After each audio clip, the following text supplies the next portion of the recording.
Top quality और consistent performance के लिए सिर्फ सिल्वर पंप्स। टॉप क्वालिटी और कंसिस्टेंट परफॉर्मेंस के लिए सिर्फ सिल्वर पंप्स, नाम याद रखना।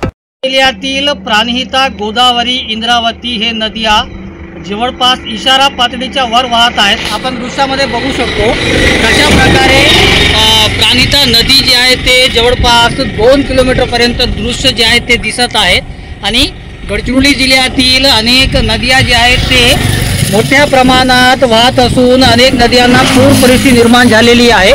ही प्राणहिता नदी आहे आणि आपण दृश्यामध्ये बघू शकतो जवळपास 1 ते 1.5 किलोमीटरपर्यंत लांबीची ही नदी दिसत आहे आणि जवळपास 100% पूर्ण भरली असून धोका पातळीच्या वर जवळ ही नदी वाहत आहे आणि गोदावरी नदीलाही मोठ्या प्रमाणात पूर असल्यामुळे तेलंगणा राज्यातील अनेक भागात मोठ्या प्रमाणात पूर आहे आणि इंद्रावती नदीलाही पूर असल्यामुळे छत्तीसगड राष्ट्रीय महामार्ग जे आहे ते वेगवेगळ्या ठिकाणाहून बंद आहे आणि भामरागड तालुक्याचा संपर्क 3 दिवसाअगोदर तुटला होता, परंतु आज सकाळी पूर ओसरल्यामुळे इंद्रावती नदीच्या वाहतूक या सुरळीत करण्यात आली।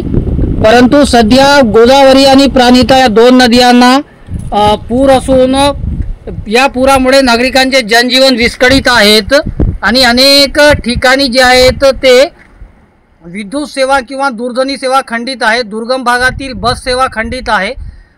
शाळकरी विद्यार्थ्यांना ये जाकरिता एक मोठा त्रास सहन करावा लागत आहे आणि कुठे ना कुठे भामरागड तालुक्यात चौथ्यांदा जे आहे यावर्षी पुरामुळे नागरिकांचे जनजीवन विस्कळीत झाले। बाजारपेठेत काही भागात पुराचे पाणी शिरले होते।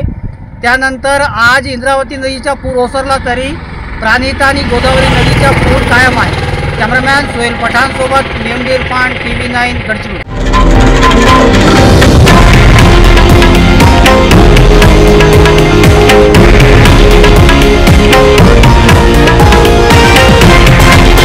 हे आहे देशातील नंबर 1 न्यूज नेटवर्क आणि आपण पाहत आहात TV9 मराठी, एकमेव।